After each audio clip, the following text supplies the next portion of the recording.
नमो अरिहन्ताणं नमो सिद्धाणं नमो आयिर्याणं नमो वज्रायाणं नमो लोये सबसाहूणं।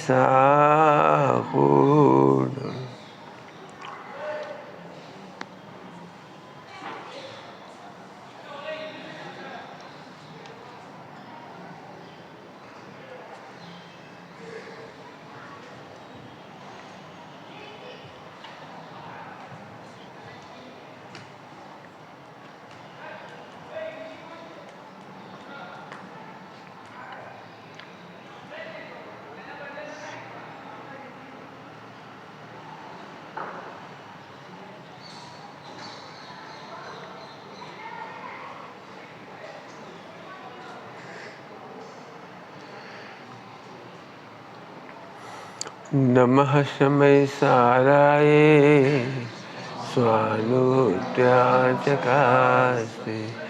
चेष्वावाय भावाय सर्वभावान्तर।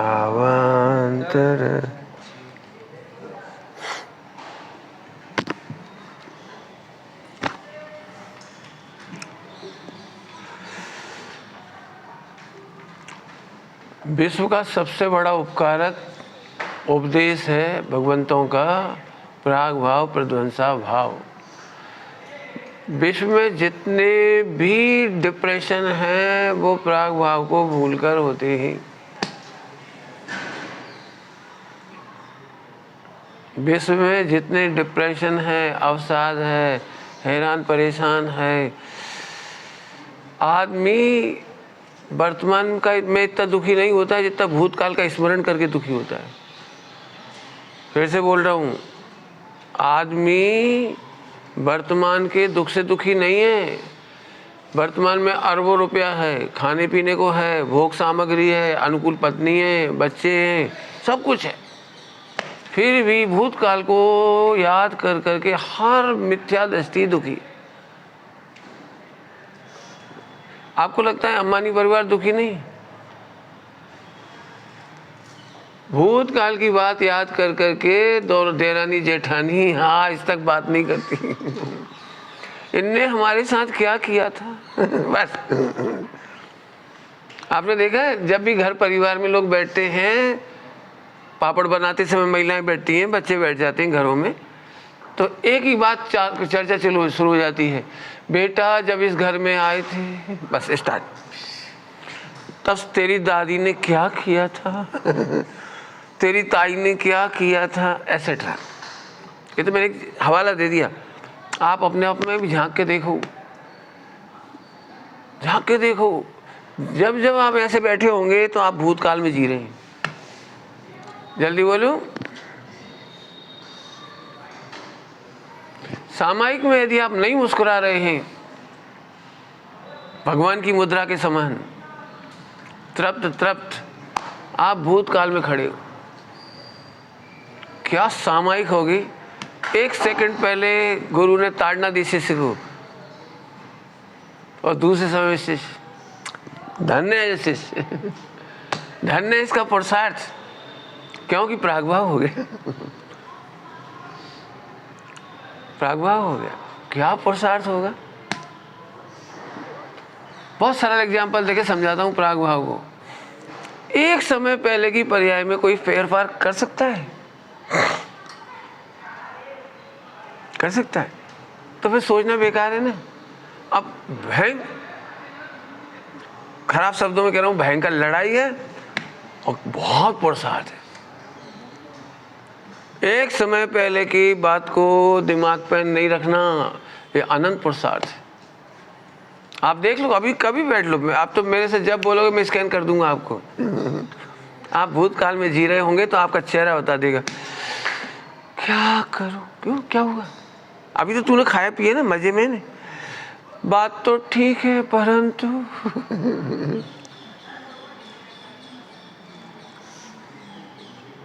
अब एक भूतकाल का हो गया। मैं इस बात को समझाने की छोटा सा एग्जाम्पल देता हूँ, सबको समझ में आ जाएगा। बहुत, आप ये नहीं समझना ये बहुत मैं स्कूल कर रहा हूँ, डेप्थ में पढ़ा है, एक एक को पढ़ा है, एक एक को। जितना दुख होगा भूतकाल का होगा। एक दृष्टांत देता हूँ। एक लड़के ने बहुत अच्छी प्रतिज्ञा की कि मैं गधा नाम की गाली नहीं बोलूँगा। हाँ, अच्छी प्रतिज्ञा है, बहुत बढ़िया। लेकिन एक दिन किसी बात पर उसको इमोशनल होके वो हाइपर हो गया और उसके मुंह से निकल गया गधा कहीं की। निकल गया परंतु उसको याद है, हे प्रभु ये क्या हुआ, गधा बोला ही क्यों, गधा, मैंने तो प्रतिज्ञा की थी गधा नहीं बोलना है। हाँ ये वो गधा तो नहीं बदला। फिर गुरु के पास गया, फिर भगवान के पास गया, फिर इनको गया उनको गया, सामायिक बैठा, हे प्रभु ऐसा उपाय बताओ भविष्य में गधा ना बोलूं, मैं कुछ भी हो जाए, मैं मर जाऊं लेकिन गधा नहीं बोलूं। ये बहुत सरल लग रही होगी बात, लेकिन सबके जीवन में है। मैं ऐसा दोष नहीं करूं प्रभु, भविष्य में नहीं करूं। तू भविष्य में नहीं करना या कर लेना, अभी तो मत मर। आपको पता होगा बिल्कुल, जब हमें दोष हो जाते हैं तो हमें भूतकाल के दोष की बहुत पीड़ा होती है। क्यों किया, आखिर मैंने क्यों किया। कभी अपने साथ नहीं लगता तो दूसरों के लिए, आखिर इतने बड़े गुरु ने मेरे साथ ऐसा बिहेव क्यों किया, इनसे तो उम्मीद नहीं थी, उनको तो कम से कम ऐसा नहीं करना था। इसमें मैं 1 घंटा अलग से बोल सकता हूँ। बिल्कुल, पश्चाताप ज्यादा करने से फिर से पाप नहीं होंगे? होते हैं, पश्चाताप ही पाप है। आज तक विश्व में निंदा गर्हा से दोष नहीं मिटे। आज तक किसी ने गिलानी करके दोष नहीं मिटाई।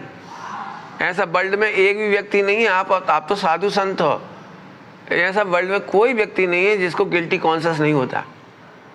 हर व्यक्ति को वर्ल्ड वाइड उसने जो भी कुछ गलत किया हो तो उसका उसे गिल्टी कॉन्शियस होता है। बार बार रह करके चुभती है वो बात, माता पिता के साथ मुझे ऐसा बिहेव नहीं करना चाहिए था। माँ बाप की बहुत महिमा आती है, लेकिन हम में से कोई हाथ खड़ा करके बोल दे कि जब हम हाइपर होते हैं, इरिटेट होते तो मम्मी पापा के साथ भी कैसा बिहेव कर जाते। कोई बोले नहीं किया हो। ज्ञान अलग काम करता है और औदिक भाव अलग काम करता है। ये सप्तभंग की मजा है। तुम ज्ञान से इमोशन को नहीं रोक सकते, ज्ञान से कषाय के उदय को नहीं रोक सकते। यदि ज्ञान में और चारित गुण में आप कहोगे तो ये कहेगा अतद भाव है। अतद भाव माने द्रव्य गुण पर्याय की स्वतंत्रता, अतद भाव है।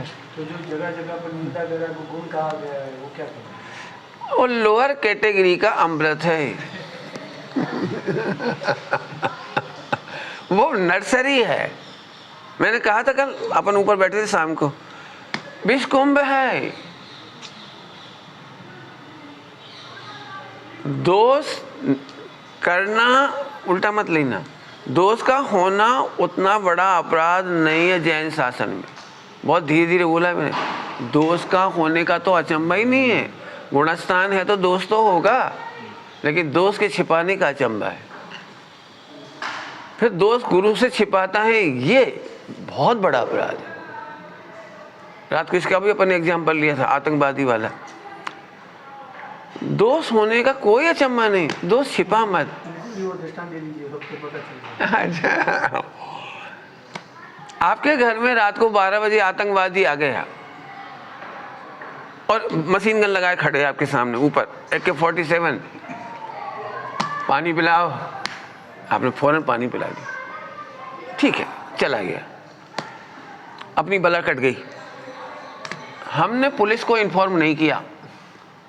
हमारा जिम्मेदारी थी कि हमारे घर में कोई भी न्यूसेंस आता है तो हमको पुलिस को इन्फॉर्म करना चाहिए। कोई सस्पिशियस पर्सन कैम, उसका खबर करनी चाहिए, लेकिन नहीं की। छोड़ो, कौन उलझन में पड़े। 6 महीने बाद वो अरेस्ट हुआ। तुमने रेकी कहाँ की थी, कहाँ आए थे, कब आए थे, कहाँ रुके थे, वो सब उसने बता दिया कि इनके घर पर हमने पानी पिया था रात को 12 बजे। और ऐसे हमने किया था। अब आपको कॉल किया जाएगा, आपके घर ये आया था रात को 12 बजे कि हाँ, फिर तुमने बोला क्यों नहीं? अब जैसे वो राष्ट्रद्रोही है, अपराधी है, आतंकवादी है, आपको आतंकवादी का सहायक मान करके राष्ट्रद्रोही का मुकदमा चलेगा। दोष उतना बुरा नहीं है, दोष को छिपाना महादोष है। दोष बताने की विशुद्धि मात्र से 99% दोष घट जाता है, लेकिन गिलानी करने से, गिल्टी कॉन्शियस करने से आज तक एक भी दोष नहीं मिटा। मतलब बताने की इच्छा नहीं है और अंदर ही अंदर कह रहे हैं कि नहीं गलत किया, उससे कुछ नहीं होगा। हाँ, कुछ नहीं होगा। Transparency is must, transparency must. आपने देखा होगा, हम माता पिता से अपने दोस्त छिपाते हैं, गिल्टी तो लगती है लेकिन नहीं बता पाते। आजकल की तारीख में जितने डाइवोर्स हो रहे हैं, पत्नी भी जानती है कि मैं गलत हूँ, लेकिन पति को बताऊंगी तो अभी झगड़ा हो जाएगा, झगड़ा हो जाएगा, झगड़ा हो जाएगा, इसलिए अंदर अंदर घुलती भी है, बुरा भी समझती है लेकिन नहीं बताती। और कभी न कभी मोबाइल कॉल पकड़ी जाती है, कभी मोबाइल से मालूम पड़ जाता है, आखिरकार के तू बता भर देती मुझे, तेने 10 साल बताया क्यों नहीं? मैंने सोचा, बस ये तेरी चतुराई तुझे मार गई। इसके बाद विश्वासघात हो गया, अब कुछ नहीं हो सकता।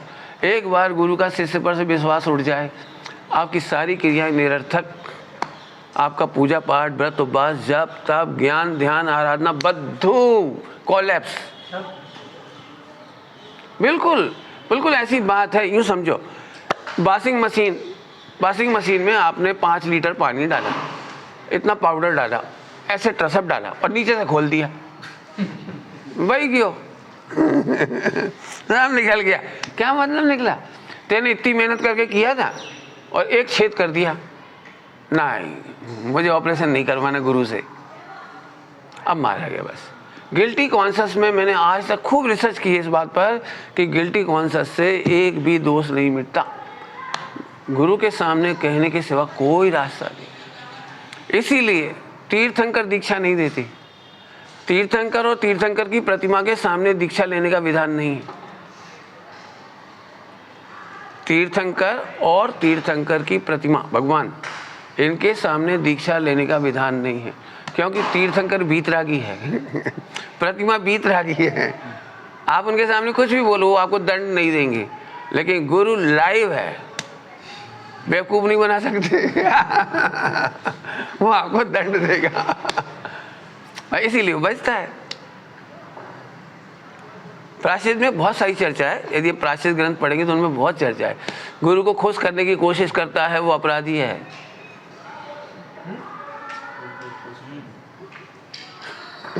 क्या बोला? गुरु को खुश करने की कोशिश करता है वो अपराधी। गुरु को खुश क्यों कर रहा है? तू खुश रहे ना, तू निर्दोष आचरण कर, गुरु खुश होंगे। लेकिन ये जाके सेवा करेगा सुबह शाम, और आपकी क्या सेवा करूं, मालिश कर दूं, भला कर दूं, ये करूं, वो करूं, हाथ पकड़ के चलूं, ऐसा करूं, वैसा करूं, तो गुरु सोचता है बहुत अच्छा। गुरु समझे कि बहुत अच्छा, तो गुरु अपराधी है। गुरु अपने इंद्रिय की सेवा करा करके खुश हो तो गुरु अपराधी, और शिष्य सेवा करके, गुरु की इंद्रिय सेवा करके उन्हें खुश करना चाहे तो अपराधी। क्यों? क्योंकि 3 लोक के नाथ भगवान बनने के उम्मीद से शिष्य बनकर आया है, हमने उसे केवल इंद्रियों का सेवक बना दिया। शिष्य तरे, सेवक ना तरे, नौकर ना तरे। मंदिर में पुजारी को वो पूरी पूजा रोज करता है, लेकिन पगार लेता है तो उसको इतना सा भी पुण्य बंद नहीं होता, उसको कर्म नहीं कटता, क्यों? पगार ले रहा है। ऐसे ही इंद्रियों की सेवा करके या करा के खुश करने वाले को कर्मों की निर्जरा नहीं होती। सहज भाव से सेवा कर रहा है। सहज भाव से तो फिर तो होगी। सहज का मतलब है सहज तो तभी करेगा ना, वो दंड से नाराज होकर चला जाएगा, मरो, हमें नहीं करना सेवा, हमें डांट पड़ती है, हम नहीं कर रहे आज। नहीं, ऐसा नहीं करता, चला जा।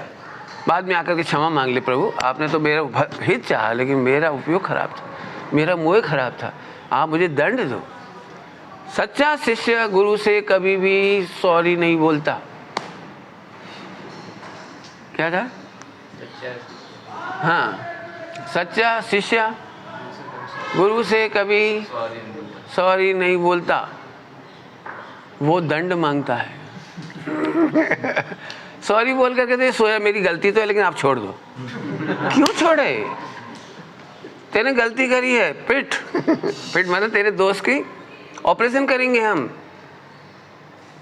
अभी अपन क्या करते, खुश कर देते हैं, खुश मेरे से भूल तो बहुत बड़ी हो गई है, मैंने अपने साधर्मी साधु की अथवा गुरुजनों की असाधना कर दी है, लेकिन आप मुझे इस बार क्षमा कर दो। क्षमा नहीं करना ही क्षमा है, उनकी दंड देना ही क्षमा है। ध्यान रखना, किसी ने जहर खाया है और गुरु को सूचना दी, आज मैंने जहर खाया है, बस क्षमा करना है, तो क्या करना चाहिए? ये अब हमें तेरी क्षमा का मतलब है तुझे नमक का पानी पिला के उल्टा लटकाएंगे ताकि वॉमिटिंग हो जाए। वो तेरे से वॉमिट ही कराएंगे। जब तक तेरा दोष नहीं मिटेगा, गुरु प्रयत्न करते रहेंगे, इसका नाम क्षमा है। वो जिस प्रकार से बनेगा, समझा के, भेद विज्ञान करा के, ग्रंथ दिखा करके, तुझे प्यार से दंड दे के, उपवास दे के, माला फिरवा के, सबके सामने इंसल्ट करके,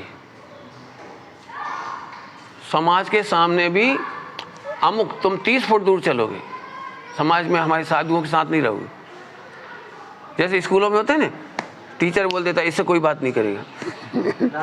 हाँ, नहीं क्लास में तो रखते हैं, बात कोई नहीं करेगा, इसके साथ कोई खेलेगा नहीं, ऐसे ही समाचारी बंद करा देते हैं, इनसे कोई समाचारी नहीं करेगा। बहुत 10 प्रकार के दंड हैं प्रायश्चितों में। तो हमें मुझे वो नहीं पढ़ाना है, मुझे तो ये कहना है कि स्वतंत्र समझिए, केवल गिल्टी कॉन्शियस करना कोई उपाय नहीं है। आप खुद अपने जीवन की सर्च करके देख लीजिए, गिल्टी कॉन्शियस तो हमेशा सभी को पाई जाती है, लेकिन कहने के साहस से विशुद्धि बढ़ती है, आप हल्के हो जाते हैं।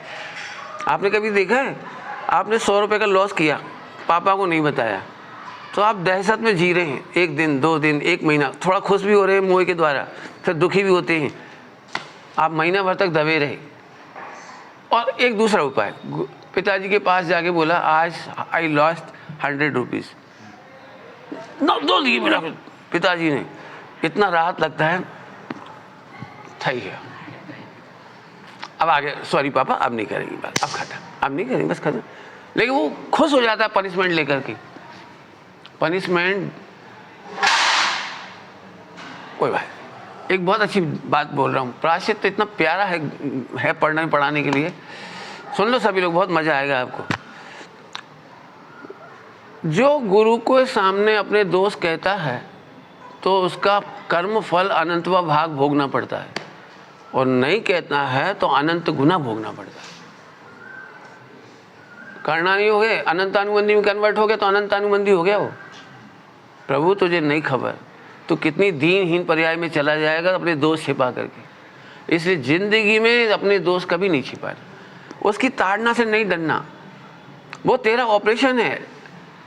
कभी आपने देखा हड्डी उतर जाती है, एक्सीडेंट हो जाता है, तो बहुत डर लगता है, पकड़ेगा, खींचेगा, सेट करेगा, तो इस चक्कर में क्या हमको डॉक्टर के पास नहीं जाना चाहिए? करते हैं। अब वो डॉक्टर क्या करता है, हड्डी जब टूट के ऐसी सरक गई, चढ़ गई, टूट गई पैर की हड्डी ऐसी, अब डॉक्टर क्या करेगा?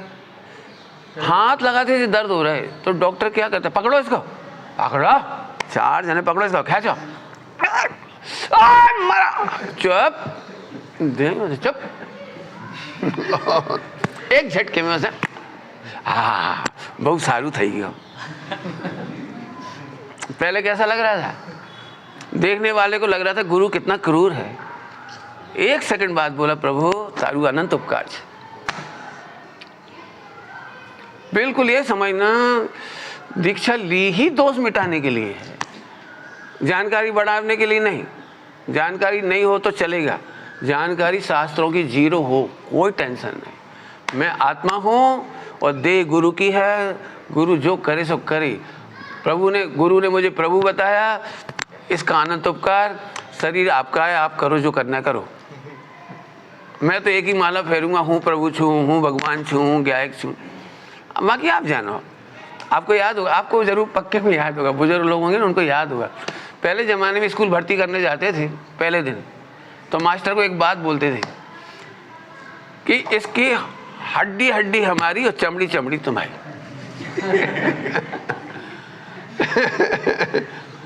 बुजुर्ग लोगों को याद हो, बचपन में ऐसा बोलते थे कि ए बच्चे को पढ़ने भेज देते थे, तो गुरुजी इसकी चमड़ी चमड़ी तुम्हारी, मैंने खूब मारा, टूट जाए तो चिंता नहीं करना, हड्डी हमारी, हड्डी मत तोड़ना। ऐसे यहाँ पर है, तुमने मुझे शुद्धात्मा बता दिया, ये बस अनंत उपकार है, मैं अनंत काल तक इसका भजन करूँगा।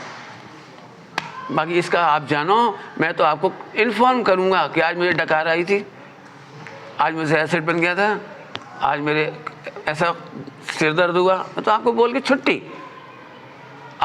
अपन क्या करते हैं डॉक्टर के पास जाके, अपन तो बता के छुट्टी, अब तू पड़ा रहे आराम से। वो सारी रिसर्च करता है, लैब करता है, ऑपरेट करता है, बांधता है, छोड़ता है, पट्टी करता है। काम कौन का हुआ है? काम किसका हुआ? डॉक्टर का। अपन तो मजे में हो गए, बता के छुट्टी। ऐसे ही अपना अपन तो शिष्य को तो कितना मजा है, सिर माथे गुरु विराजमान है, धन है, ताकि अपन बोल के छुट्टी हो गई। अब वो सोच रहे इसको क्या करूं, रात को भी सोच रहे, दिन को भी सोच रहे, इतना काम का जीव है, इतना बढ़िया जीव है, थोड़ा सुधर जाए तो मजा आ जाए। क्यों ये भाव बढ़ा रहा है? 2-4 भाव में मोक्ष जाने लायक जीव है, क्यों भाव बढ़ा रहा है? अगले दिन बात ही नहीं कर रहे। मेरे गुरुजी ने मेरे से 3 दिन लगातार बात नहीं की। मैं साल में 3 दिन गया था, और मेरे से बिल्कुल बात नहीं की, दरवाजे ही नहीं खोला। अब पूरे में हंगामा, समझ से नाराज, समझ से नाराज, समझ से, सारे भाइयों में, बहनों में, समाज में नाराज नाराज। मैं दरवाजे में बैठकर अपने भाई से नमस्ते बोलता, माने वंदना बोलता, वहीं बैठा रहा। चले नहीं गए? है नहीं, बैठा रहा। 3 दिन के लिए मेरा प्रोग्राम था आने का, 3 ही दिन रुका मैं प्रवचन करता रहा, सब करता रहा, सारा काम होता रहा मेरा। उन्होंने प्रवचन भी नहीं किया, उन्होंने बात भी नहीं की, कुछ नहीं। मैं प्रफुल्लित, मैं प्रसन्न। अब सब कुछ ये लग रहा कितना ढीठ है, पंडित जी नाराज हैं और ये इनको खुश भी नहीं कर रहा गुरु जी को। मैं प्रसन्न। 3 दिन भी मैं चला गया, लेकिन उन्होंने बात नहीं की। मैंने अपने एक साथी भाई को कहा कि पूजनी पंडित साहब को ये कहना कि मुझे बहुत आनंद आया, आपने मेरे से बात नहीं की। तो क्या कह रहे हो? मैं उन दिनों की कल्पना कर रहा हूँ जब अंजना से 22 बरस तक उसके पति ने बात नहीं की। मेरे लिए तो 3 दिन की बात थी, उससे तो 22 बरस की बात थी। मैं जानता हूँ पंडित जी मेरी परीक्षा ले रहे हैं, और मैं दुखी होकर के फेल नहीं होना चाहता। फिर बाद में उसने बताया पंडित साहब को कि सुमत ऐसा बोल के गई। हाँ ठीक है, आने दो, अगली बार और परीक्षा लूंगा। मैंने तो इसलिए अपने जीवन का एक प्रसंग सुनाया आपको, कभी भी दुखी नहीं होना। गुरु तो टेस्ट करेगा। आपने कभी, पता नहीं आपको कितना आइडिया, में कभी भी रेडियो सुधारते हैं, लैपटॉप सुधारते हैं, मोबाइल सुधारते हैं, तो सुधारने के बाद उसको टेस्ट करते हैं। ऐसे तेरे को सुधारने के बाद टेस्ट करेंगे। गुरु क्या करेंगे? हाँ तू बरोबर समझा कि नहीं। आपको कहानी याद होगी, मैं कहानी लंबी नहीं करना चाह रहा। पांडवों से गुरुजी ने पूछा, युधिष्ठिर से, कल क्या पढ़ाया था? कि गुरुजी मुझे याद नहीं हुआ। याद आ गया सबको? याद आया? गुरुजी ने एक दिन पहले पढ़ाया था क्रोध नहीं करना चाहिए, और अगले दिन गुरुजी ने पूछा कल क्या पढ़ाया था? वो मौन। याद नहीं हुआ? जी नहीं हुआ, याद नहीं हुआ। दुर्योधन तुम सुनाओ। गुरुजी युधिष्ठिर तो भोंदू है, मुझे याद है क्रोध नहीं करना चाहिए। शाबाश, बैठ जाओ, अब बोलो। नहीं हुआ याद। सुन के भी नहीं बोलते हो, फिर से बोलो भाई। ऐसा 4 बार करवा लिया, आखिर एक दिया मिला के गुस्सा आया, गुरुजी याद हो गया। सुनी होगी सबने स्टोरी। आखिरकार गुरुजी ने कहा, युधिष्ठिर कोई बात जरूर है, ऐसा मैं नहीं मान सकता कि जो काम दुर्योधन कर सके और तू ना कर सके। एम ना था एम ना थी सके, कोई ચોક્કસ बात है, बोल क्या बात? गुरुजी शब्द, स्वाध्याय, अध्ययन, शब्द नहीं साधना है। जल्दी बोल गई। क्या बोल गए? कोई याद हुआ? शास्त्र के अध्ययन शब्द नहीं साधना है। आपने मेरे से कहा था क्रोध नहीं करना चाहिए, लेकिन जब आपने पहली बार पूछा तो मुझे इरिटेट हुआ था। भले ही आपके सामने नहीं बोला, दूसरी बार में भी हो रहा था, तीसरी बार में भी हो रहा था, लेकिन जब आपने मेरे को दया मिला के पटक दिया मेरे को, तब मुझे एकदम मज़ा आया। तब मैं ट्राई कर लिया मैंने अपने आप को कि मैं झूठ वो क्रोध नहीं करना चाहिए। याद हो गया? यदि आपने ये लाइन रख ली तो मोक्ष में मिलोगे। काम वर्षो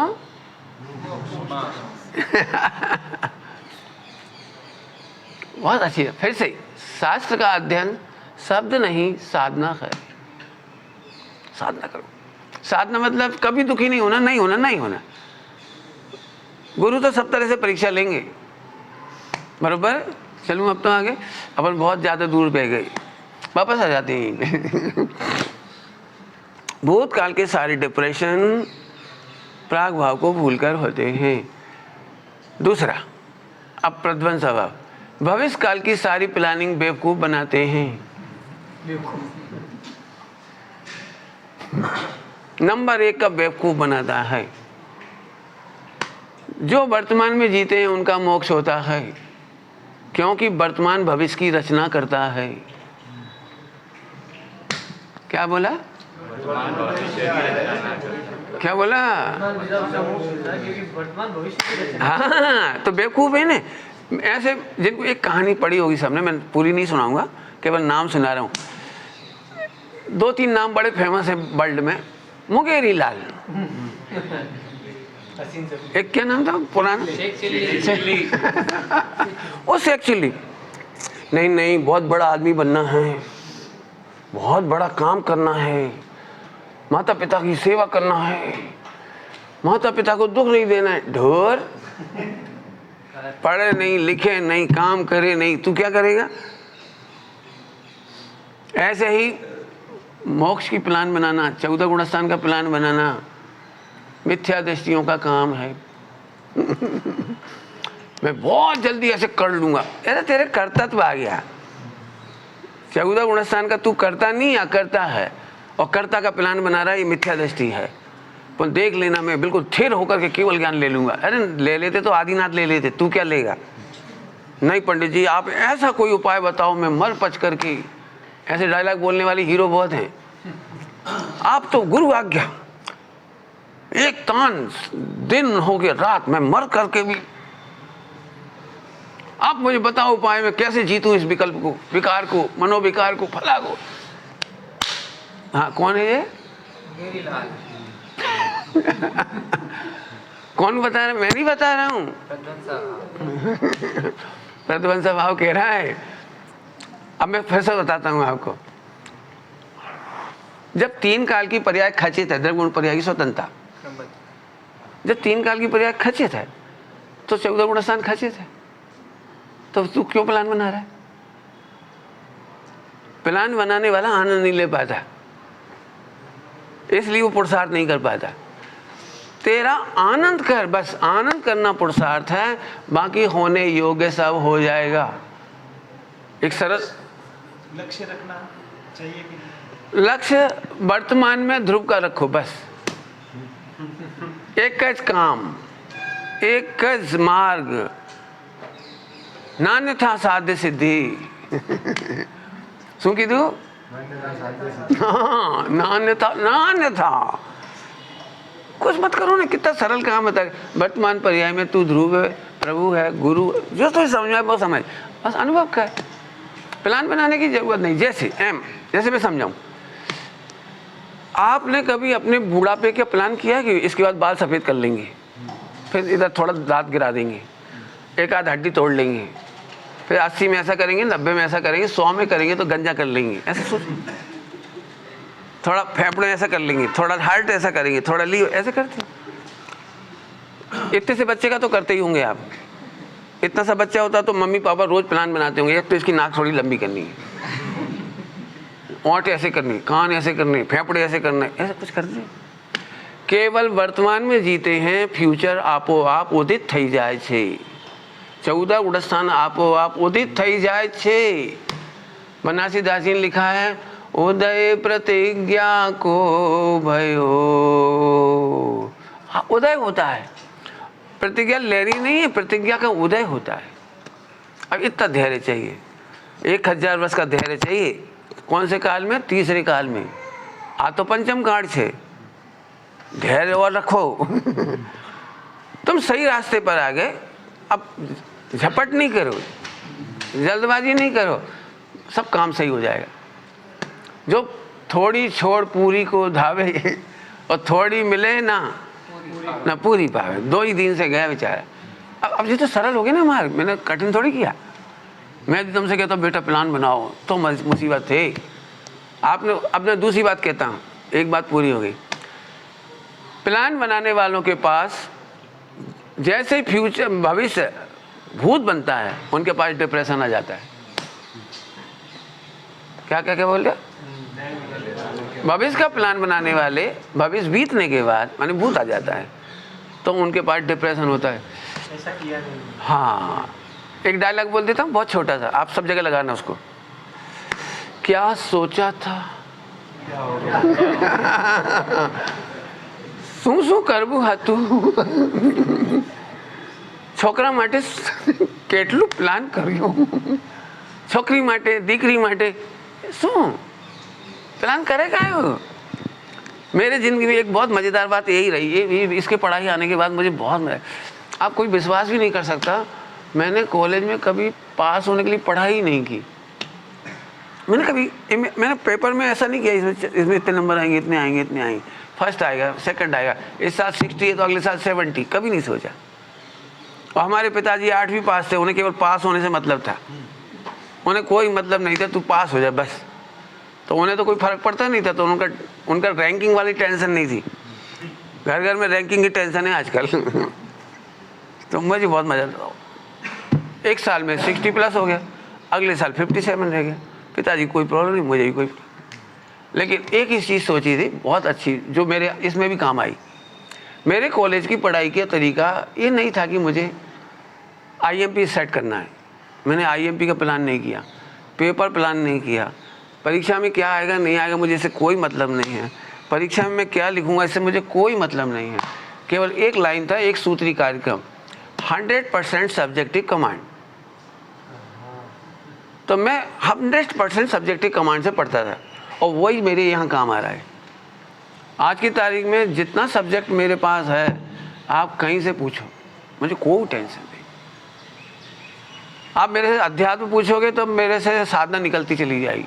बीच में कितना आ गया प्रायश्चित, जब जरूरत नहीं थी जबकि उसकी, लेकिन मैं आपको देखता हूँ तो प्रायश्चित वो नहीं कराता है। इन लोगों को देखता हूँ तो भूतकाल का डिप्रेशन है। हर पति पत्नी के लाइफ में एक डायलॉग होता है, वो साधुओं में तो होना ही नहीं चाहिए। क्या सोच करके हमने विवाह किया था।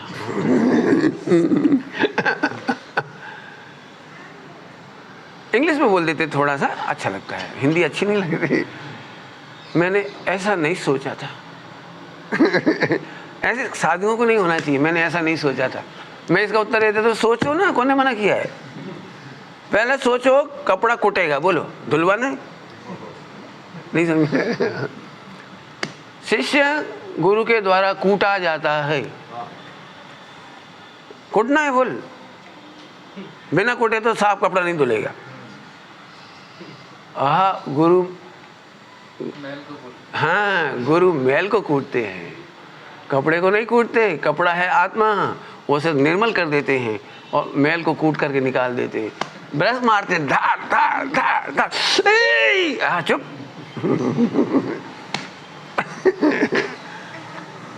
दीक्षा लेने के पहले सोचो, लेने के बाद हाँ फिर नहीं सोचो, फिर तो छोड़ दो, कूटने दो, कूटने दो, कूटेगा बिल्कुल, सब समझ लो। मैं किसी को नहीं छिपाता ये बात में, कोई ऐसा नहीं।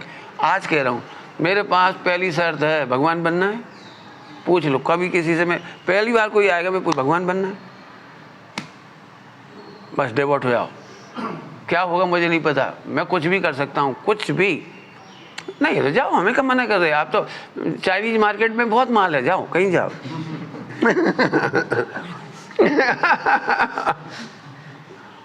हाँ बहुत है, मेडिटेशन के नाम पे, धर्म के नाम पे, क्रियाओं के नाम पर, स्वाध्याय के नाम पे, पठन पाठन के नाम पर, मल्टी मीडिया है, बहुत पढ़ो। आप तो ऑनलाइन ही पढ़ लो सारा, ऑनलाइन लिख दो वेदांत में क्या कहा है, आ जाएगा। फला में क्या आ जाएगा, इसमें क्या है। लेकिन एक बात पूछो, शुद्धात्मा का अनुभव कैम था है? क्या कहे बेचारा, रेफर टू गुरु चरण और क्या कहेगा वो। खैर, तो भविष्य के प्लान कभी मत बनाओ, ये आनंद पुरुषार्थ। मोए आपसे प्लान बनवाता है फिर पीटता है। मोए के दो काम हैं, रोज प्लान बनवाता है और फेल होने पर झिकाता है। झिकाता है, झीकता है, समझे? देखा होगा आपने कभी, याद दिलाऊं बचपन। हर साल परीक्षा का रिजल्ट आने के बाद एक प्रतिज्ञा करता है बालक, जुलाई से पढ़ूंगा। अगले साल चौक्कस साल भर पढ़ूंगा, जुलाई से पढ़ूंगा। फिर जुलाई आ जाती है, फिर लगता नहीं अभी तो 15 अगस्त तक प्रोग्राम पोस्टपोन। कभी लगता है बुक नहीं आई, बुक आ गई तो कवर नहीं चढ़ाया, कवर नहीं चढ़ाया तो कॉपी नहीं है, अभी तो टीचर ने नहीं पढ़ाया। गोलमाल मार के 15 अगस्त आ जाती है। 15 अगस्त के बाद रक्षाबंधन आ जाती है, रक्षाबंधन के बाद दिवाली आ जाती है। हाँ, बीच बीच में नहीं, बीच बीच में ऐसा भी होता है, टाइम टेबल सेट कर लेता है, देखा। और फिर आज से नहीं, बस कल से चौक्कस। देखो, मैं दृष्टांत बड़े सादे हैं लेकिन गहरे। मैंने 99% साधकों को ऐसी बेवकूफ़ी करते देखा है, वर्तमान में ही ऐसे देखे। मैं ईमानदारी से कह रहा हूँ, भविष्य का प्लान क्यों, वर्तमान में मजा करना। काम बराबर हो उसके लिए तो जरूरी है। काम बराबर तभी होगा जब वर्तमान में काम करेगा, बस। अरे कितना सिंपल काम है, गर्मी लग रही है और हम फैन ऑन नहीं कर रहे, प्लानिंग कर रहे हैं। लोहे की छड़ी से नहीं, सोने की छड़ी से करूंगा।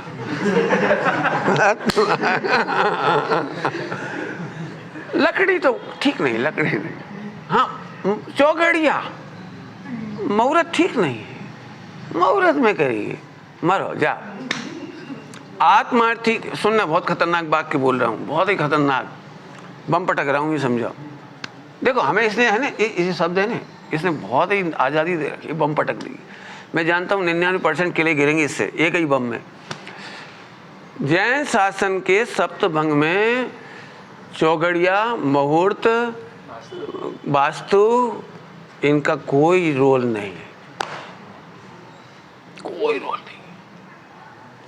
कोई शुभ नहीं काल होता, कोई अशुभ काल नहीं होता, कुछ भी, नथिंग नथिंग नथिंग। इससे ज़्यादा मैं नहीं बोलूँगा। किसकी देन है, कहाँ से आया, कहाँ का इतिहास है, वो मैं नहीं बोलूँगा, आप खोज लेना इसका इतिहास। मुझे तो आपके पंच कल्याणक की तिथियों में मालूम पड़ता है कि भगवान कृष्ण पक्ष में भी मोक्ष गए, अमावस में भी दीक्षा हुई, अमावस में भी मोक्ष हुआ, बदी पक्ष में क्या क्या काम नहीं हुए। चौगड़िया देखने वाले कृष्ण पक्ष की एकम से लेकर अमावस तक गृह प्रवेश नहीं करेंगे। तीर्थंकरों के जन्म कब कब हुए, तिथि देख के नहीं हुआ। केवल ज्ञान कल्याणक तिथि देख के नहीं हुआ। इससे मैंने शिक्षा ली, वो मैं बता रहा हूँ। इसको तुम्हारे चौगड़िया और लोक व्यवहार की ज़रूरत नहीं। इसके लिए बहुत प्यारा दृष्टांत देता हूँ, हंसना मत, पहले ही कह दिया ना, आप पहले ही हंस रहे हो। जलते हुए घर में से निकलते समय चौगड़िया देखना कि नहीं। बोलो भाई, अरे अभी तो चल है, काल है, क्या क्या होते हैं उन्हें, अमृत चौगड़िया आने ही वाला 10 मिनट बाद। क्या करोगे बोलो। जैसे जलते हुए घर में से निकलने का चौगड़िया नहीं देखते, ऐसे संसार सागर से विरक्त होकर दीक्षा लेने का चौगड़िया नहीं देखना, सम्यक दर्शन का चौगड़िया नहीं देखना, प्लान नहीं बनाना। इसलिए कह रहा हूँ मैं, प्लान नहीं बनाना, नेवर प्लान, नेवर प्लान। साधुओं का साधना वर्तमान में जीवन है, साधुओं की साधना वर्तमान का जीवन है। मैं 2 बार बोल चुका हूँ। इसके लिए हमारे जिनागम में एक शब्द है, वे अनियत विहारी होते हैं। अनियत विहारी क्यों होते? नियत करके जाओ ना, प्लान करके, कल मैं वहाँ पहुँचूँगा, परसों वहाँ पहुँचूँगा, 1 महीने बाद वहाँ पहुँचूँगा। उनके प्रवचन नहीं होते टाइम टू टाइम। क्यों? यदि वो प्रवचन की डेट दे दें, मैं 1 साल बाद 8 से 9 प्रवचन करूँगा, तो उन्होंने ज्ञानावरणी कर्म का बंद कर लिया, केवल ज्ञानावरण कर्म का बंद कर लिया। इसका मतलब वो 1 साल तक केवल ज्ञान नहीं चाहती। इसलिए अनियत विहार अप्रतिबद्ध जीवन, ये बहुत काम के शब्द हैं। अनियत विहार, हमें किसी से कोई मतलब नहीं, हमारा मन आया हम चले जाएंगे, नहीं रुक जाएंगे। तुम्हारी समझाने से, तुम्हारे करोड़पति के निवेदन से, समाज की भीड़ से हमें कोई लेने देना नहीं। यदि उनका मन है कि यहाँ मेरे को उपयोग में स्थिरता नहीं बढ़ रही, चले जाएंगे, चले जाएंगे। कहाँ ठहरेंगे नहीं खबर। अप्पा स्वामी में ये सब शब्द मिलेंगे, बड़ी जोरदार स्टोरी है वो। काहे के लिए आचार्यों ने ऐसे नहीं लिख दिए। अनियत विहार और अप्रतिबद्धता आपके आनंद के लिए है। हम क्यों बंधे? पहले मैं प्रवचन करने के एंड में बोलता था इससे आगे का विषय कल चलाएगा। हमारे गुरुजी ने मना कर दिया कि ऐसे नहीं बोला करो, कल क्या आएगा, उस समय की योग्यता क्या होगी। आज का सोचा वहाँ स्टार्ट होगा भी कि नहीं होगा, कि नया विषय आ जाएगा। हम झूठ बोलने की आदत ना डालें। आपके सत्याणु व्रत में दोष लगता है। फिर मैंने गुरुजी को गौर से देखा, दोनों ज्ञानी गुरुओं को, दोनों, उन दोनों के प्रवचन में अंत में आता था, अंतिम शब्द होता था, अंतिम। कभी भी देखना आप, विचारना, विचार। और हमारे बड़े गुरुजी का आता है विशेष आपसे। आपसे अब क्या आएगा हमें नहीं मालूम, विशेष आपसे बस। कहने का मतलब हम बंधेंगे नहीं। चले अब तो चलो। डिप्रेशन जिन्हें नहीं करना हो वे फ्यूचर का प्लान नहीं बनाएं। मुझे करोड़पति बनना है, अरबपति बनना है, फला बनना है, अब मर गए आप एक बार किसी से बोल दो इस बार 90+ नंबर आएंगे मेरे, अपन उसी दिन से दुखी होना शुरू हो गए, ऐसा ना हो जाए, ऐसा ना हो जाए, ऐसा ना हो जाए। और जरा पेपर कठिन हो रही है, स्कोरिंग पेपर तो डाउन चला गया, 90+ का क्या होगा, बोल के अपन दुखी हो गए। कितने नंबर आएंगे? आएंगे, हमें क्या पता। एक बहुत अच्छी घटना सुनाता हूँ, छोटी सी। ये इनकी बहुत काम की बातें हैं सब, जो मैं प्रैक्टिकल बता रहा हूँ। लोग मेरे से पूछते हैं कि आप कब सोते हैं, कब सोते हो? मेरी जब नींद आती है। नहीं आप तो टाइम बताओ। मैं टाइम कैसे बताऊं? कर्म के उदय का मुझे ही पता नहीं है। मैं तो आपसे बोल दूंगा कि रात को इतने बजे सोता हूँ और बाई द वे नींद नहीं आई उस दिन तो। अब तुम पूछो सुबह कितने बजे जगते हो? अब मैं कैसे फंस जाऊँ कि 5 बजे जगता हूँ, कि 6 बजे जगता हूँ, कि 7 बजे जगता हूँ, कि 4 बजे जगता हूँ, कि 5 बजे जगता हूँ। बाई द वे रात को नींद नहीं आई और 5 बज गई, सोते सोते 4 बज गई, तो हो सकता है 7 बज जाए। अब तुम तो पकड़ लोगे मुझे आके, तुम तो झूठ बोले। इसलिए मैंने झूठ नहीं बोला। कई बार पूछते आप कितनी रोटी खाते हो? मैं जितनी भूख लगती है। मैंने 2 उत्तर बता दिए, ऐसे सब जगह लगा रहे। आप कितना ज्ञान करते हो, कितना ध्यान करते हो, कितना, जितना होता है। मैं कल की गारंटी कैसे दे दूं? अब तो समझ आ गया सबको। ये हमारा सत्य महाव्रत पालने में मदद करता है। हम आपसे कभी नहीं कह सकते कि 1 हरी लेंगे, कि 2 हरी लेंगे, कि 4 लेंगे, क्या खाएंगे क्या नहीं खाएंगे, उस दिन क्या जरूरत होगी। हम खींच तान कर कोई क्रिया नहीं करेंगे। खींच तान कर, साधु खींच तान कर कोई क्रिया नहीं करता। क्या गजब है। ये शुद्ध उपयोग का सहायक है। और अदरवाइज आप प्लान बना के फंस जाओगे। कभी करके देख लेना, आप कल का प्लान बता देना, भोजन ऐसे करना है, उस समय भाव बदल जाएगी, आप दुखी हो जाओगे। फिर सामने वाला भी कहेगा आपने तो कल बोला था, मैं तो आपके अनुसार लाया हूँ, आप दुखी हो जाओगे। बोलो भाई सत्य महाव्रत, हम कल की कोई बात प्लान कर सकते नहीं। अब बोलो मजा आया ना? प्रागभाव प्रध्वंस भाव कितनी साधक चीज़ हो गई। सभी अपने अपने हिसाब से लगाना, गृहस्थ लोग अपने लगा लेना। आपने कोई प्रॉमिस किया और आप परेशान हुए, हम फ्यूचर का कोई प्रॉमिस कर सकते। गुरु ने एक शिष्य को दीक्षा दी और 2-4 दिन बाद समाधि हो गई। यदि उन्होंने प्रॉमिस किया होता कि मैं तुझे द्वादशांग पढ़ाऊंगा, तो इनकी समाधि बिगड़ जाएगी। देख भाई, मोक्ष मार्ग में तेरे परिणामों की जिम्मेदारी तेरी है, हमारी अनुमोदना तेरे साथ है। इससे ज़्यादा हम कोई प्रॉमिस नहीं करते। मैं तुझे पंडित बना दूंगा, भगवान बना दूंगा, हमारा कोई प्रॉमिस नहीं है। हाँ, तू मदद तुझ है, मेहनत करे, पुरुषार्थ करे, तो हम तेरे को आशीर्वाद देते रहेंगे, अनुमोदना देते रहेंगे। तेरे को सलाह चाहिए हम दे देंगे, तू गाइडेंस मांगे तो दे देंगे, लेकिन हम तेरे पीछे आचार्य की पोस्ट पर एक बहुत अच्छी बात लिखी है आचार्य पद के लिए, वे अपने शिष्य की जासूसी नहीं करती। हाँ, वाचमैन नहीं, उसमें लिखा है स्वयं शिष्य अपने दोषों को बतला करके, मैंने निवेदन करके प्रायश्चित मांगता है तो उसे प्रायश्चित विधि से शुद्ध करते हैं। पकड़ पकड़ के नहीं बुलाते, जाओ उसे पकड़ के लाओ, हम प्रायश्चित देंगे। धर्म का लोभी याचक। हाँ, धर्म का लोभी याचक, बहुत बिल्कुल समझना, क्योंकि यदि गुरु ऐसे बन जाएं तो फिर गुरु तो मोक्ष हो ही नहीं कभी। चलो अभी अपने को आगे भी चलना है, मेरी घड़ी में टाइम हो गया, बड़ी मुसीबत है। हाँ वही, अब आगे ही पढ़ा लें। अब मैं आगे शॉर्ट करूँगी, 1-2 घंटे चलाऊँ। बहुत मस्त मस्त है सारी। चलो थोड़ा अन्य अत्यंत भाव लेते हैं। अत्यंत भाव माने अत्यंत अभाव, जीरो संभावना। अब ये कायदे से इसको 10-5 घंटे पढ़ाना चाहिए, तो आपको एकदम नए नए आपको अनुभव मालूम पड़ेंगे इसके। ऐसा कहकर मैं, आपका होमवर्क है, आप बढ़ाना इसको, करना आप। बहुत हृदय भरा आता है इस बातों को देख करके। मेरी तो बहुत निवेदन है, बहुत अच्छा निवेदन है, ये केवल जानकारी मत बढ़ाओ, इसकी प्रैक्टिस में समय लगाओ, मोक्ष हो जाएगा। बहुत समय लगेगा इसमें, बहुत समय लगेगा, बहुत समय लगेगा। चलो बोलो नहीं बेटे, सबका उपयोग जाता है। ध्यान से सुनना।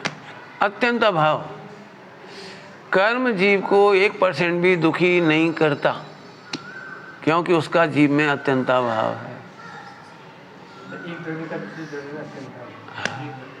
एक द्रव्य का दूसरे द्रव्य में अत्यंत अभाव होने से विश्व की कोई कर्म की शक्ति, उदय की शक्ति नहीं है कि जीव को हैरान करे। जीव अपनी प्रभुता भूलकर हैरान होता है और नाम कर्मों का लेता है, ये मिथ्यात्व है। टोडरमल जी साहब ने लिखा है, आप तो महंत रहना चाहे और दोष निमित्तादिक को दे, जिनाज्ञा माने तो ऐसी अनीति संभवे नहीं। हम झट कह देते, क्यों सम्यक दर्शन क्यों नहीं हुआ? मेरा पुरुषार्थ तो बरोबर है, अभी दर्शन मोहिनी का उदय है जी, मेरा पुरुषार्थ बराबर है। कई लोग ऐसे उत्तर देंगे, मेरा पुरुषार्थ तो बराबर, मैं तो रोज पढ़ता हूँ 8 घंटे 10 घंटे, अब ज्ञानावर्णी का उदय तो मैं क्या करूँ? हमने ज्ञानावर्णी का उदय इसलिए नहीं पढ़ाया था, तो चौकस नहीं करता है। अब इस पर थोड़ी चर्चा अलग होगी, अब 1 घंटा फिर आगे एक नया विषय, ये सब समझने के विषय हैं।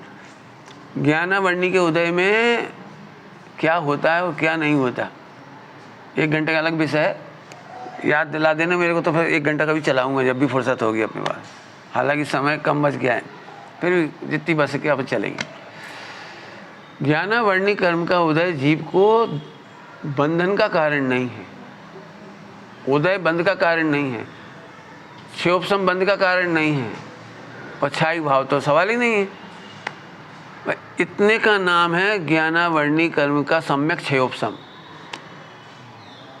तुझे इतनी खबर होना चाहिए कि ज्ञान अधिक हो तो भी बाधक साधक नहीं है, और ज्ञान कम हो क्षयोपशम ज्ञान तो भी बाधक साधक नहीं है, क्योंकि ज्ञान गुण की पर्याय से बंध नहीं होता। इतने से सारा काम ही हो गया तेरा। अब तू डिटेल के चक्कर में क्यों पड़ रहा है कि ये मुझे याद नहीं हुआ, ये नहीं हुआ? मत होने दे, इतना तो याद है तेरे को, तो तू ज्ञान में मस्ती रख, ज्ञान में आनंद कर, तेरे को सम्यक क्षयोपशम हो गया। कितनी हाँ, तो आप खुश रहो। अभी कितने साधक वर्ग इसलिए दुखी होते हैं कि मेरा क्षयोपशम इनसे कम है, मैंने याद तो किया था लेकिन भूल जाता हूँ। बहुत लोगों की प्रॉब्लम होगी, पढ़ लेते हैं लेकिन पूछते हैं जब भूल जाते हैं, लिखने बैठते हैं तो भूल जाते हैं, पढ़ते हैं तो एकदम याद आ जाता है, फिर नहीं भूल जाते हैं। ये प्रॉब्लम बहुत लोगों की है। लेकिन मैं कह रहा हूँ ऐसा कुछ भी हो तो भी दुखी मत होना, इसी का नाम सम्यक क्षयोपशम है। मत दुखी हो, क्योंकि ज्ञान को याद करने से कर्म कटता नहीं, और याद नहीं होने से कर्म बंद होता नहीं। कितनी मस्ती की बात, इतना सा कर लो बस। क्या बोल गए? कोई बोलो। बड़ी मार्मिक पंक्ति है, रटने जैसी। क्या? ज्ञान को याद करने से कर्म करता है। हाँ, इतना 10-50 ग्रंथ याद हो जाए तो कर्म कटता नहीं। हाँ हाँ, कितनी मस्ती की बात आ गई। ये मस्ती का नाम पुरुषार्थ, मस्ती का नाम पुरुषार्थ। मतलब वो मेहनत भी करेगा। हाँ। हो रहा है। बस भाई देखो, मेरे को दुरुपयोग तो करना नहीं है और आत्मा में उपयोग जाता नहीं है, तो उतनी देर आलम्बन लेता हूँ। लेकिन आलम्बन से दुखी थोड़ी हो जाता हूँ, मैं तो याद ही नहीं हो रहा, तुमको तो याद हो गया, तुमको तो याद हो गया। अब मान लो आपने इनकी प्रशंसा कर दी तो 10-5 को आग लग गई। कब धन्य सु अवसर पाऊं, जब इन जैसा पंडित हो जाऊं। हाँ, तूने निदान बंद कर लिया। इसको है वो निदान नाम का आर्थ ध्यान, ये वो निदान नाम का आर्थ ध्यान। झट निदान मान लेते, ऐसा क्षोभसम हो जाए, ऐसी वाणी हो जाए, ऐसा रूप हो जाए, ऐसी संगनन हो जाए, ऐसी तपस्या हो जाए, ये सब आर्थ ध्यान है। गुरु जैसा मेरा भी प्रभाव हो जाए, ऐसा हो जाए। क्यों हो जाए? तुझे पता है तू अपने सिद्ध पने को छोड़ रहा है। विश्व में सिद्ध से बड़ा कोई नहीं है, तू सिद्ध है, भगवान है, गायक है। इतनी बड़ी चीज को तो छोड़ दिया और कहाँ छोटी छोटी बातों में पड़ गए। इसीलिए हम कह रहे हैं ये समझना बहुत जरूरी। ठीक, कितनी मेहनत करें, क्या चिंतन करें कि दर्शन मोहिनी का उपशम हो जाए। तो दर्शन मोहिनी का उपशम कोई कर सकता नहीं, अत्यंत अभाव है। 8 कर्मों का क्षय कोई कर सकता नहीं, आज तक किसी ने 8 कर्म का क्षय किया नहीं। बच रही है? हो गया। हाँ, हो गया। कर्मों का क्षय होता है, करना पड़ता नहीं। बहुत बड़ा माथे का भार निकल गया। अभी तो हमारे दिमाग में ये है किसी तरह से दर्शन मोहिनी छेदनी है, चारित्र मोहिनी छेदनी है, मेडिटेशन कर करके कर्मों को गलाना है, ध्यान की अग्नि में जलाना है। वक्तव्य ऐसा ही है और अवक्तव्य उसका उल्टा। बोलो मौज होगी कि नहीं होगी, ये है पुरुषार्थ। लिखेंगे तो वैसे ही, बोलेंगे तो ऐसे ही, कर्म दहन कर, ध्यान की अग्नि जला।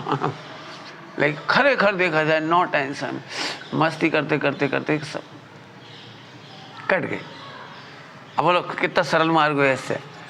ठीक, अभी और बताता हूं, देह की क्रिया से आत्मा की निजरा होती है कि नहीं? व्रत उपवास नियम संयम जब तब पहाड़ों पे खूब 1,000 वर्ष का, 1 साल के ले लो, बहुत ज्यादा मत करो। 1 साल तक उपवास करके खड़े रहे तो कितने कर्मों की निजरा हो जाती है?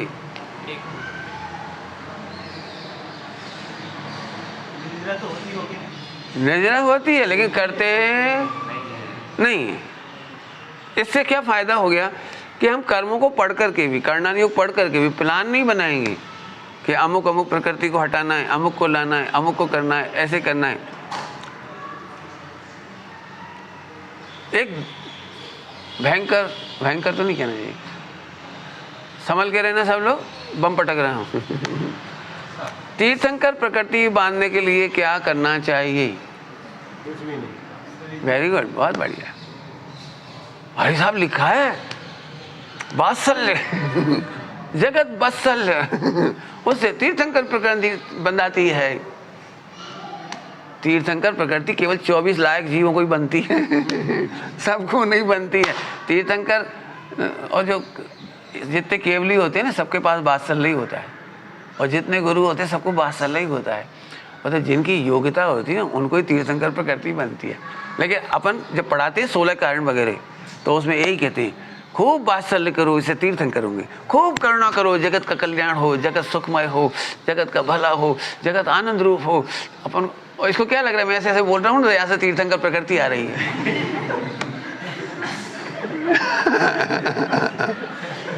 आपने तो फिटकरी भी नहीं लग रही, आपने तो बोलना ही केवल सब सुखी थाओ, बद्दा सुखी थाओ, बद्दा सुखी थाओ। अरे ऐसे ऐसे हुए तो पोपा बाई को राज हो गया। ऐसा नहीं होता है। कोई भी कर्म प्रकृति बांधने में, पुण्य में, पाप में, धर्म में, कुछ भी जीव का कुछ नहीं चलता। ये अत्यंत भाव सिखाता है। अभी पढ़ाई पूरी नहीं हुई, टाइम हो गया, अभी अत्यंत भाव बहुत है। आप कहो तो सवाल दे देता हूँ, सॉल्व कर लेना। करना चाहिए। पर द्रव्य से जीव आज तक एक रत्ती सुखी नहीं हुआ। तेरी झूठी कल्पना है। करोड़पति सुखी है, भोगों वाला सुखी है, बीवी बच्चों वाला सुखी है, जिनके अनुकूल पत्नी होती वे सुखी है। क्या को झूठ बोल रहा है? अच्छा, मैं गलत बोल रहा हूँ? सबको ऐसे लगता है ना? पत्नी अनुकूल हो, बच्चे अनुकूल हो, परिवार अनुकूल हो, स्वास्थ्य अनुकूल हो, सब लोग अनुकूल हों, बोलो सुखी हुआ कि नहीं हुआ? ये कह रहा है कल रात को कहा दुखी है, सुखी दो, दुख के दो। हाँ, बिल्कुल सुखी नहीं है, बिल्कुल सुखी नहीं है। अब ये अत्यंत अभाव से समझ में आएगी ये बात। और नहीं तो तुम अभी भी निदान बंद करोगे मैं स्वर्ग चला हूँ तो बढ़िया है। तो स्वर्ग से कोई सुखी नहीं होता, अत्यंत अभाव है। नरक जाने से कोई दुखी नहीं होता, क्योंकि बहुत जल्दी पटक दिया बम। नरक जाने से पंडित जी अब तो आप ऐसे कह रहे होगे, नरक में तो पक्का, क्या लग रहा है आपको? पक्का। अभी ये तो मना कर रहा है अत्यंत अभाव। एक द्रव्य का दूसरे में अभाव होने के कारण नरक में जीव नरक से बिल्कुल दुखी नहीं होता। अब सेटिंग बिठाओ, इसी में होमवर्क दिया, सेटिंग बिठाओ। कैसे? यदि आप नरक में दुख मानोगे जीव को, तो स्वर्ग में सुखी मानना ही पड़ेगा। फिर अत्यंत अभाव तो चला गया।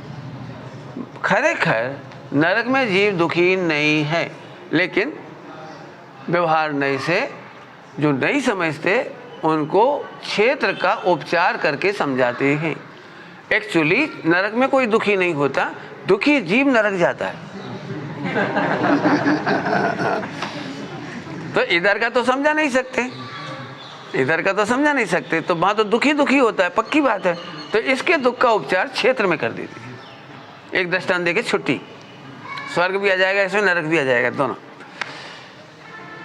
एक घर में दो बहुएं थीं। एक बहू ने फोन किया, पिताजी कहाँ नरक में पटक दिया, सब मेरे सिर से काम मांगते हैं, सब मेरे से कपड़े मांगते हैं, सब मेरे से नाश्ता मांगते हैं, सारा काम मेरे सिर पे, मर गए हम तो, तुमने कहाँ नरक में पटक दिया। दूसरी बहू भी थी, इसका सारा काम उसको दे दिया कि भाई तुझे दुख है तो मत कर, खा पी सो, हमारी जॉइंट फैमिली है, कोई दिक्कत नहीं। अभी दूसरे को दे दिया। दूसरी ने फ़ोन किया, पिताजी आपने कितना बढ़िया स्वर्ग दिया है, पूरे परिवार को मेरे पे भरोसा है, सबको मेरे पे विश्वास है, यदि कैंची मिलेगी तो बहू को खबर होगी, सुई मिलेगी तो बहू को खबर होगी, चाय मिलेगी तो बहू को खबर होगी, पूरा घर मुझ पर बिलीव करता है। पिताजी आपने स्वर्ग दे दिया। पिताजी से लेके सारा परिवार मुझे कितना प्रेम से पूछता है, मैं सबका ध्यान रखती हूँ, सब मेरे को आशीर्वाद देते हैं, आपने मुझे स्वर्ग दे दिया। अभी देखो घर वही है, ये तो पिक्चर में आपको भी होगा, आपके घरों में भी कभी कभी वही नरक लगता है, कभी कभी नहीं। इसका मतलब निकला क्षेत्र में नरक स्वर्ग नहीं है। आप कश्मीर जाओ, आपको स्वर्ग लग रहा था, इतने में ही अब एकदम घबरा गए आप, नरक नरक नरक। अरे हिमालय तो वही है, पहाड़ तो वही है, बर्फ तो वही है, फोटो खींचने फोटो कि साहब मिसाइल। क्षेत्र वही है, दुखी जीव का उपचार करके नरक में दुख है, ये व्यवहार नहीं। और सुखी जीव का उपचार करके सिद्धालय में सुख है। खरेखर सिद्धालय में सुख नहीं, सुखी वाले। हाँ, सिद्धालय में जाकर आज तक एक भी जीव सुखी नहीं हुआ। શું કીધું? सिद्धालय में जाइने कोई सुखी नहीं थे। कोई सुखी नहीं हुआ। एक्चुअली 100% सुख यही हो जाता है, वो वहां जाता है, अनंत सुख हो जाता है, 13वां 14वां गुणस्थान यही पूरा हो जाता है।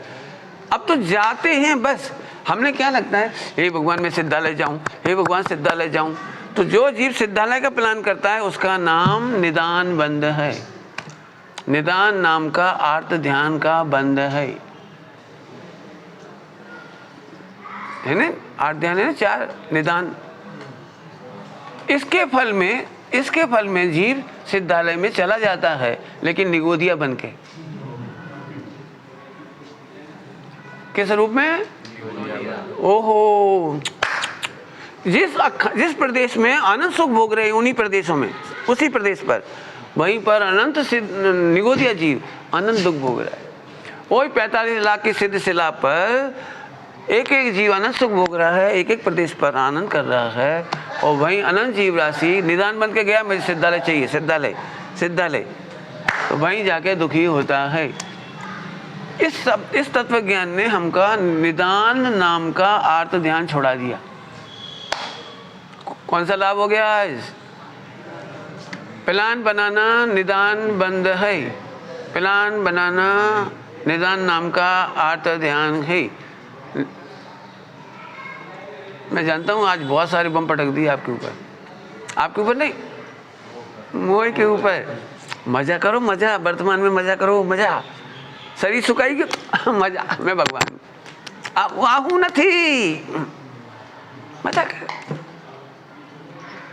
हमारी घड़ी जाने किसने पटक दी, तोड़ दी, मारी नहीं, हूँ मारो छू, आत्मा मारो छे, निपट गई गाड़ी। सच कह रहे, इतना मजा है, इतना मजा। आज आपको बहुत बड़ी बड़ी बातें बता दी। निदान बंद बेफोकट में कर रहा है, 24 घंटे मेरा ज्ञान बढ़ जाए, मेरा शिवसम बढ़ जाए।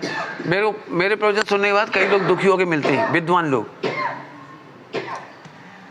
पंडित जी, जानता तो मैं भी तुमसे ज़्यादा हूँ, शिवसम तो मेरा भी घना है, पर शैली नहीं ने मेरी आशीर्वाद, और क्या करें, केवल ज्ञान छोड़ के शैली ले ले।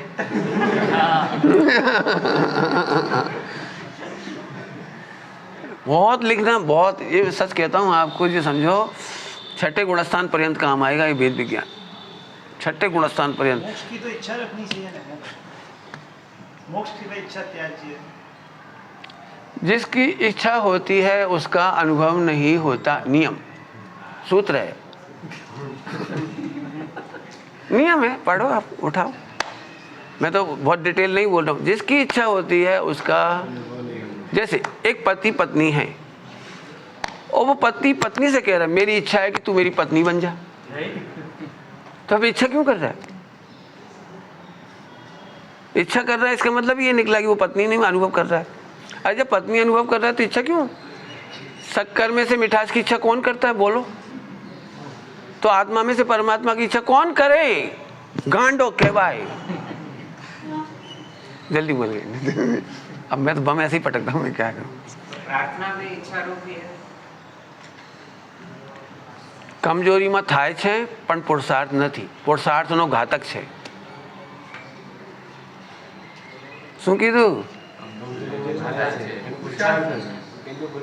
થાય છે, 6ठा ગુણસ્થાન पर्यंत થાય છે, પણ જ્ઞાની એમને હે રૂપે વર્તે છે, મજા નથી માનતો, પુરુષાર્થ નથી માનતો। शक्कर में से मिठास की प्रार्थना कौन करे? है कोई?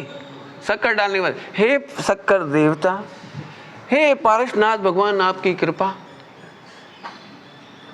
स्वभाव में प्रार्थना नहीं और प्रार्थना में स्वभाव का भेदन नहीं।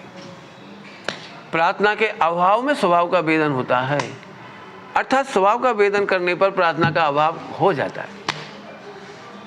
जल्दी जल्दी बोल गई, बोलो बेटी। सॉरी, बेटे नहीं कहना चाहिए, निकल गया। बोलो। स्वभाव के वेदन में प्रार्थना अस्त हो जाती है और प्रार्थना करने वाले को स्वभाव का वेदन होता नहीं है। बहुत सिंपल है। शक्कर का एग्जाम्पल रखो। जब भी आपके इतने प्रश्न आए, शक्कर को सामने रखना, बस सारे प्रश्न के समाधान मिल जाएंगे। ठीक है, निचली भूमिका में बोलते हैं भावना भाव, भावना भाव। अरे भावना भाव की भी मशक्कत करनी पड़ेगी, ऑपरेशन करना पड़ेगा। भावना भावना से कुछ होता ही नहीं है। ये तो नहीं भाई, अरे तू उधर की भावना भाता है ना, इसलिए कहते इधर की भावना। क्या कह रहे हैं? हाँ, इसलिए तू पंचेंद्रिय की विषय की भावना भाता है, तो हम कहते हैं इसकी भावना। भावना खरे कर तो अच्छी बात नहीं है, लेकिन अब क्या करें, बच्चों को तो ऐसे ही करना पड़ेगा। देखो मैं फिर बच्चे, हाँ पप्पू, व्यवहार नए एमने માટે જ છે। व्यवहार नए, हाँ, व्यवहार नए मिलेच्छ को मिलेच्छ भाषा के स्थान पर है। मैं फिर कह रहा हूँ, वक्तव्य से अवक्तव्य का आइडिया निकाल लो, बस मजा आ जाएगा। देखो बच्चे होते हैं, बच्चे गिर पड़े तो चोट लग गई तो रोने लगा। इसके बाद आपने देखा है, यदि हम बच्चे को कुछ नहीं पकड़ेंगे, नहीं कुछ चुप करेंगे तो वो रोता रहेगा। अब बच्चे को चुप करने का बहुत अच्छा तरीका है, हमारे भैया को मारा तुमने, है? अब क्या हुआ, उसे तसल्ली मिल गई, हाँ अच्छा बेटा। कभी आपने देखा है दो भाई बहन में झगड़ा हुआ हो तो उसे जरा सा भी धक्का लगाया वो पूरा बुक्का फाड़ के रोती है, मम्मी ने आगे उसे एक दिया, चुप, एकदम चुप। ऐसे ही पप्पू होते। क्या करे, तू इधर की भावना भाता तो क्या इधर की भावना भाव। सामने तो सुना है भावना भवनाशनी है कि हाँ, लेकिन भावना विकल्प को नहीं कहते। भावना कहते हैं आत्मा के अनुभूति रूप परिणमन को। प्रवचन सार जी में शब्द लिखा है संभावना, भावना, ये भू धातु से बना है। भू, भवन, भावना, संभावना, ये बहुत ऊंचे शब्द हैं। आप भावना को यदि विचार और विकल्प समझ रहे हो तो फिर गहरे पाताल में हो। ये तो खूब भावना भाते हैं, शुभेच्छा शुभेच्छा शुभेच्छा, इससे काम नहीं चले। बहुत सिंपल सी भाषा में बोलता हूँ। एक व्यक्ति बोलता है कि मुझे तो गुरु महाराज को गोचरी बोरानी है। मेरे को इस तरह की भाषा थोड़ी सी बोलता हूँ तो टूट फूट जाए तो सही कर लेना। तो इसके लिए क्या करना चाहिए उसको, क्या करना चाहिए उसको? तो उसका कोई नियम होना चाहिए। दारू पी रहा होगा तो गोचरी हो जाएगी, बोलो। वो जब गुरु द्वारे पर आए हों और गाली बकरा हो, लड़ाई झगड़ा कर रहा हो, मारपीट कर रहा हो, तो गोचरी हो जाएगी। 46 दोष टालेगा कि नहीं हो? बच्चा रो रहा है और उसको और पीट दिया, रुको रुको आप तो ले जाओ। अरे अब क्या ले, बच्चा तो रो रहा है, लहू की धार चल रही हो, गंदगी पड़ी हो, हम कैसे लेंगे? यदि तुझे भावना है तो इतनी तैयारी कर। इसका नाम है भावना जी, इसका ही मतलब है तुझे सम्यक दर्शन की भावना, मैंने आत्मानुभूति की भावना है तो सप्तभंगो स्याद बात को समझ, इसका नाम भावना है। डॉक्टर बनने की भावना है तो नर्सरी से लेकर 22 साल पढ़ाई कर। जब ऐसे नहीं होगा डॉक्टर बन जाऊं, मेरी भावना है। शेख चिल्ली, शेख चिल्ली के नाम भावना नहीं है, ढोर है। भावना का मतलब है अकॉर्डिंग पुरुषार्थ, 5 समवाय का अकॉर्डिंग पुरुषार्थ। भावना माने बहुत हल्की चीज नहीं है। श्रीमद जी ने लिखा है आत्म भावना भावता जीव लहे केवल ज्ञान रे, बहुत ऊंचा शब्द है वो। माने भावना का विचार नहीं समझना, विकल्प नहीं समझना, शुभेच्छा नहीं समझना, अकॉर्डिंग पुरुषार्थ है। यदि मकान बनाने की भावना है तो जमीन खरीदनी पड़ेगी, क्या क्या करना हो समझ लो आप, इतना करेगा तब उसकी भावना सफल होगी। ऐसे ही आत्मा का निर्णय करना, अनुभव करना, उसमें रमना जमना, ये सब काम ये भावना के बाद इतना होता है। तो भावना माने विकल्प मात्र नहीं। एक अंतिम बात कह के छुट्टी करता हूँ, अब तो बहुत ही टाइम हो गया। आकुलता तो नहीं हो रही है आपको? मेरी घड़ी में तो ज़्यादा हो गया। विश्व में ऐसा कौन सा बच्चा है जिसे फेल होने की भावना है?